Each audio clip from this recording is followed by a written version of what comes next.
हम प्रभु परमेश्वर को धन्यवाद देते हैं आज की सुंदर सुबह के लिए। परमेश्वर ने आज की सुंदर सुबह एक बार फिर से दी है कि हम परमेश्वर के पवित्र चरणों में आकर परमेश्वर की महिमा करें। प्रियो, मैं आप सभी का स्वागत और वेलकम करता हूं living Christian movement fellowship ministry Jaipur Rajasthan में। धन्यवाद हो कि हम एक दूसरे के साथ जुड़े हैं। परमेश्वर हमें आशीष दे रहा है और हमने इस बात को देखा है कि जब हम परमेश्वर के साथ बैठते हैं तो परमेश्वर अपनी महिमा को प्रकट करता है ताकि हम परमेश्वर की महिमा करते चले जाएं। आज का जो शीर्षक है फसल में बूंद। फसल में बूंद, एक बूंद हमारे लिए कितनी महत्वपूर्ण है इस बात को बताता है। परमेश्वर चाहता है कि हम अपने जीवन में उस उन्नति को पाएं। दूसरा कुरिन्थियों का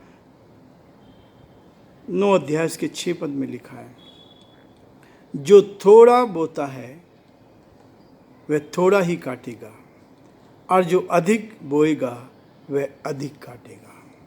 जो थोड़ा बोता है वो थोड़ा ही काटेगा और जो अधिक बोता है वो अधिक काटेगा। परमेश्वर हमारी मदद करें ताकि इस वचन को लेकर हम आज आगे बढ़कर परमेश्वर की महिमा करते जाएं। दूसरा थिस्सलुनीकियों का 2 अध्याय और उसके 8 पद से मैं आपके सामने पढ़ना चाहता हूँ। 8, 9, 10 और 11 को लिखा है, तब वह अधर्मी प्रकट होगा जिसे प्रभु यीशु अपने मुंह की फूंक से मार डालेगा और अपने आगमन के तर्ज से भस्म करेगा। उस अधर्मी का आना शैतान के कार्य के अनुसार सब प्रकार की झूठी सामर्थ, चिन्ह और अद्भुत काम के साथ और नाश होने वालों के लिए अधर्म के सब प्रकार के धोखे के साथ होगा, क्योंकि उन्होंने सत्य से प्रेम नहीं किया जिससे उनका उद्धार होता। 11 पद, इसी कारण परमेश्वर उनमें एक भटका देने वाली सामर्थ को भेजेगा, वे झूठ की प्रतीति करेंगे। 12 पद, ताकि जितने लोग सत्य की प्रतीति नहीं करते वन अधर्म से प्रसन्न होते हैं वे सब दंड पाएंगे। परमेश्वर अपने इस वचन के पढ़े और सुने जाने पर आशीष दे। हम प्रार्थना करेंगे। जीवते और सच्चे विश्वास के योग्य परमेश्वर, आज की सुबह के लिए धन्यवाद। आपने मौका में दे दिया कि हम आपके चरणों में बैठकर आपकी महिमा करें, आपके नाम को धन्य कह सकें और आपकी महिमा कर सकें। हम धन्यवाद देते हैं हमारे सभी श्रोताओं के लिए जो हमारे साथ इस यूट्यूब चैनल पर जुड़े हैं। प्रभु, हम प्रार्थना विनती करते हैं अपनी महिमा को प्रकट होने दे, अपनी इच्छा को पूर्ण होने दे, ताकि सारी बातों में हे परमेश्वर आपका नाम ऊंचा किया जाए। जो परमेश्वर आपकी योजना हमारे जीवन से पूरा होने दे। हम प्रार्थना करते हैं हमारे प्रदेश राजस्थान के लिए, इस प्रदेश पर आपकी आशीष चाहते हैं। प्रार्थना विनती करते हैं अपनी महिमा को प्रकट होने दे ताकि सब बातों में आपका नाम ऊंचा किया जाए। यहाँ के मुख्यमंत्री भजनलाल जी के लिए प्रार्थना करते हैं, आपका हाथ उनके साथ भी बना रहे ताकि परमेश्वर ये भी आपके नाम में आगे बढ़े और जो आपकी इच्छा पूरी की प्रदेश का संचालन आपकी महिमा के लिए कर सके। पूरे देश को आपके हाथ में सौंपते हुए इस विनती को अपने प्रभु अपने धारकर्ता यीशु मसीह के नाम से मांगते हैं, आमीन। जो थोड़ा बोता है वो थोड़ा काटेगा और जो अधिक बोता हैगा वह अधिक काटेगा। परमेश्वर हमारे काम के अनुसार हमें प्रतिफल देने वाला है। जब आप थोड़ा बोते हैं, परमेश्वर ने मुझे और आपको ये मौका दिया है कि संसार में रहकर हम बहुत सारी फसल को लाएं। प्रभु का वचन कहता है, फसल पकी है लेकिन मजदूर थोड़े हैं। खेत के स्वामी से विनती करो कि अच्छे मजदूर भेजें जो ईमानदार बनकर प्रभु की सेवा करें, स्वार्थी नहीं। परमेश्वर मुझे और आपको इस बात के लिए प्रेरित करता है कि हम परमेश्वर की महिमा ईमानदारी से करते जाएं और जो सेवा उसने दी है उसको पूरा कर हम बहुतों को परमेश्वर की निकटता में लेकर आएं। जो थोड़ा बोता है वो थोड़ा काटेगा, जो अधिक बोता है वो अधिक पाएगा। परमेश्वर मुझे और आपको इस बात के लिए कहता है कि हम परमेश्वर के साथ आगे बढ़कर प्रभु की महिमा करें। कल हमने देखा था कि प्रभु कहता है जब वो अधर्मी आएगा शैतान को यीशु अपनी फूंक से मार डालेगा। हम लोग कई बार सोचते हैं कि ये क्या है, लेकिन वचन इस बात को कहता है। अदन की वाटिका में जब सांप को श्राप दिया गया था, उस समय परमेश्वर ने सांप से कहा था, तेरे वंश, स्त्री को कहा, तेरे वंश और इसके वंश के बीच में मैं बैर उत्पन्न करूंगा। वो तेरी एड़ी को डसेगा और तो उसके सिर को कुचल डालेगा।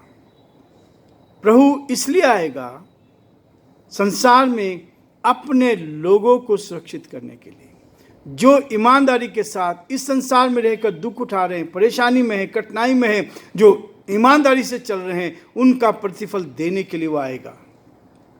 और उस समय कहता है, उस अधर्मी को का आना शैतान के कार्य के अनुसार सब प्रकार की झूठी सामर्थ, चिन्ह और अद्भुत काम के साथ होगा। प्रकाशित वाक्य में लिखा गया है, अंत के दिनों में ऐसा होगा। शैतान बड़े बड़े चमत्कार दिखाएगा, बड़े बड़े चमत्कार दिखाएगा, और ऐसे चमत्कार दिखाएगा कि हम बहुत सारे लोग विचलित हो जाएंगे, बहुत सारे लोग भटक जाएंगे, बहुत सारे लोग परमेश्वर के विरोध में आ जाएंगे। इसलिए प्रियो, परमेश्वर का वचन इस बात को कहता है, वो पृथ्वी पर बड़े बड़े चमत्कार करेगा, जिससे कि लोग प्रभु को छोड़कर शैतान की उपासना करें। और इसलिए प्रियो, परमेश्वर मुझे और आपको इसी बात के लिए कहता है कि जब आप परमेश्वर के साथ हैं, परमेश्वर का वचन हमें पहले से ही इस बात के लिए बता देता है कि परमेश्वर हमें सुरक्षित रखकर अपनी महिमा को लेना चाहता है, ताकि हम परमेश्वर की महिमा करें। लिखा है प्रकाशित वाक्य उसका 13वां अध्याय में 11 पद में कहता, फिर मैंने एक पशु को पृथ्वी में से निकलते हुए देखा, उसके मेमने के से 2 सींग थे और वह अजगर के समान बोलता था। वह उस पहले पशु का सारा अधिकार उसके सामने काम में लाता था और पृथ्वी और उसके रहने वालों को उस पहले पशुओं की जिसका प्राण घातक घाव अच्छा हो गया था पूजा करता था। वह बड़े बड़े चिन्ह दिखाता था, यहाँ तक कि मनुष्य के सामने स्वर्ग से पृथ्वी पर आग बरसा देता था। उन चिन्हों के कारण जिन्हें उस पशु के सामने दिखाने का अधिकार उसे दिया गया, वह पृथ्वी के रहने वालों को भरमाता था और पृथ्वी के रहने वालों से कहता था कि जिस पशु के तलवार लगी थी वह जी गया है, उसकी मूर्ति बनाओ। बड़े बड़े चिन्ह और चमत्कार दिखाएगा। अंत के दिनों में ये सब होता जाएगा। आज भी बहुत सारे लोग मसीह के रूप में भी सामने आ गए हैं, लेकिन प्रियो, हमें पहचानना है, हम उस चीज़ को पहचानें कि हम क्या सच्चाई को लेकर चल रहे हैं। सत्य क्या है? तुम सत्य को जानो, सत्य तुम्हें आज़ाद करेगा। और इसलिए परमेश्वर का वचन कहता है, ये दिन मिशनरी जागृति के हैं। ये दिन जो है मिशनरी के जागृति के दिन हैं। सभी कलीसियाओं में सुसमाचार प्रचार के संबंध में निश्चित ही जागृत है। हमें जागृति चाहिए ताकि कलीसियाओं में लोग परमेश्वर के इस वचन को सच्चाई पर विश्वास करें और आगे बढ़ें।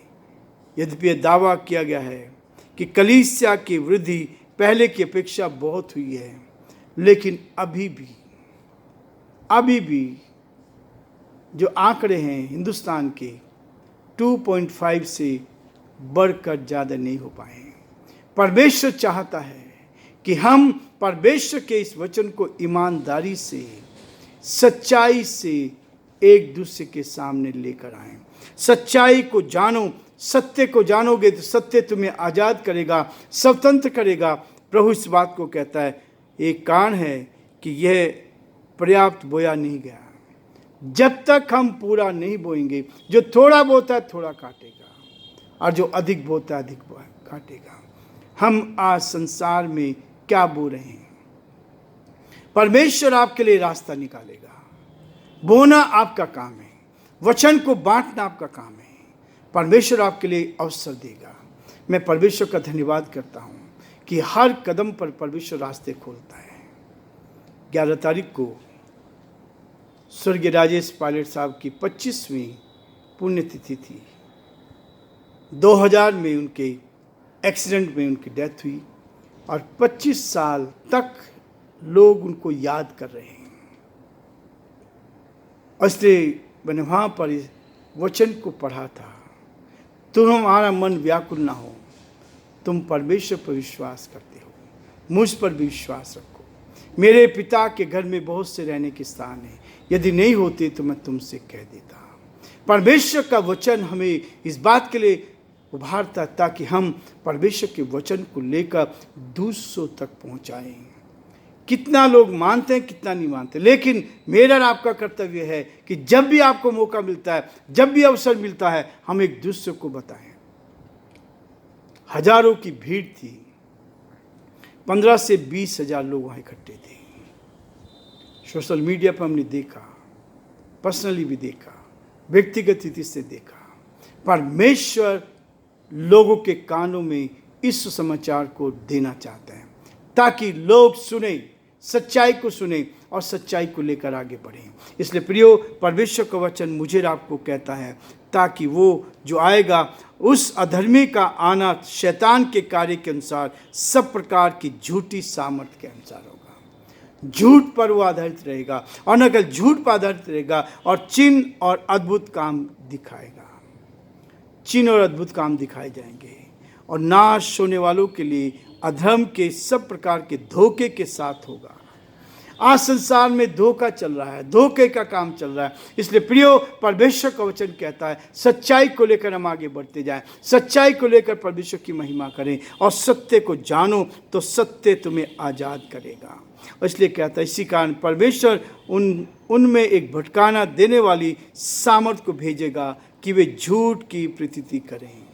आज झूठ के पीछे लोग चल रहे हैं, असत्य के पीछे चल रहे हैं और सत्य के पीछे नहीं चल पा रहे। जो सत्य का पे चलते हैं, लोग उनका साथ नहीं देते, उनके विरोध में रहते हैं। इसलिए परमेश्वर मुझे और आपको ऐसी ताकत दे, बुद्धि दे ताकि हम आगे बढ़कर परमेश्वर की महिमा करें। प्रियो, आज हम ये रुकेंगे, कल फिर आगे बढ़ेंगे ताकि इस वचन का अध्ययन करते जाएं और बहुतों के लिए आशीष का कारण बन सकें। प्रभु आप सबको बहुत आशीष